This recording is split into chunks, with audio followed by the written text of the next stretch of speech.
आप सभी को हाथ जोड़ के नमस्कार। आप हंसते रहो हमेशा लगातार। आप सभी का आपके ही YouTube चैनल में हम आपका स्वागत करते हैं। चलिए कहानी शुरू करते हैं। चैनल पे नया हो सब्सक्राइब करना और लाइक एंड शेयर करना मत भूलना। धन्यवाद। आज तक आप सभी ने कई कथाएं और कहानियां सुनी होंगी जो हिंदू धर्म के ग्रंथों से जुड़ी हैं, लेकिन क्या आपने महाभारत की यह कहानी सुनी है जो आज हम आपको बताने जा रहे हैं? जी, दरअसल आप सभी ने देखा होगा, कुत्ते वो जानवर है जो हमेशा खुले में सहवास करते हैं। लेकिन आपने सोचा है आखिर ऐसा क्यों? जी, दरअसल द्रौपदी के श्राप के चलते ऐसा होता है और आज हम आपको बताने जा रहे हैं वो कहानी।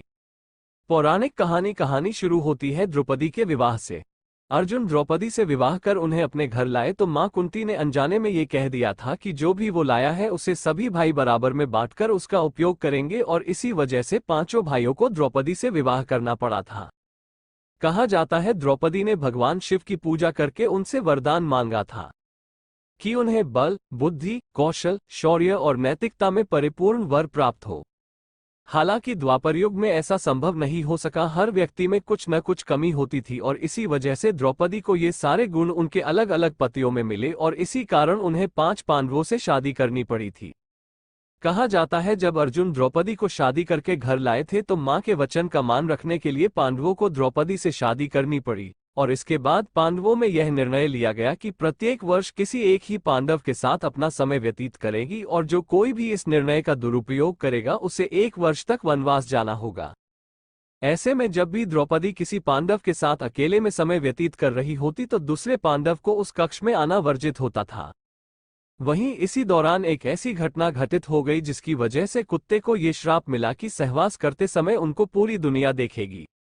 जी, दरअसल पांडवों ने नियम बनाया था कि जब भी कोई एक पांडव द्रौपदी के कक्ष में जाया करता था तो वो अपनी पादुकाएं द्वार पर उतार दिया करता था ताकि उनके भाई पादुका देख कक्ष में प्रवेश ना करें। हालांकि एक बार जब अर्जुन अपनी पादुका प्रवेश द्वार के बाहर उतार द्रौपदी के संग प्रेम प्रसंग में लीन थे, तभी द्वार पर एक कुत्ता आया और खेल खेल में उस कुत्ते ने अर्जुन की पादुका उठा ली और उसे लेकर वो पास के जंगल में जाकर उसके साथ खेलने लगा।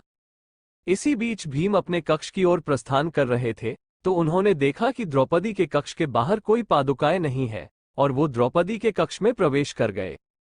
इसी बीच भीम को अपने कक्ष में देखकर द्रौपदी शर्मिंदा हो गई और बहुत ही क्रोधित होते हुए उन्होंने भीम से कहा कि उन्होंने कक्ष में प्रवेश कैसे किया जबकि अर्जुन उनके कक्ष में है। इस पर भीम ने बताया कि बाहर कोई पादुका द्वार पर नहीं रखी है। उसके बाद दोनों भाई कक्ष के बाहर गए और उन्होंने पादुकाओं को खोजना शुरू कर दिया। ढूंढते ढूंढते वे पास के जंगल में पहुंच गए। उन्होंने देखा कि एक कुत्ता अर्जुन की पादुकाओं का साथ खेल रहा है। ऐसे में द्रौपदी इस बात से बहुत ही लज्जित महसूस कर रही थी और उतनी ही क्रोधित भी थी। ऐसे में उन्होंने क्रोध में आकर कुत्तों को ये श्राप दे दिया कि जैसे आज मुझे भीम ने सहवास करते देखा है उसी तरह तुम्हें सारी दुनिया सहवास करते देखेगी। बस यही श्राप के चलते कुत्ते खुले में सहवास करते हैं।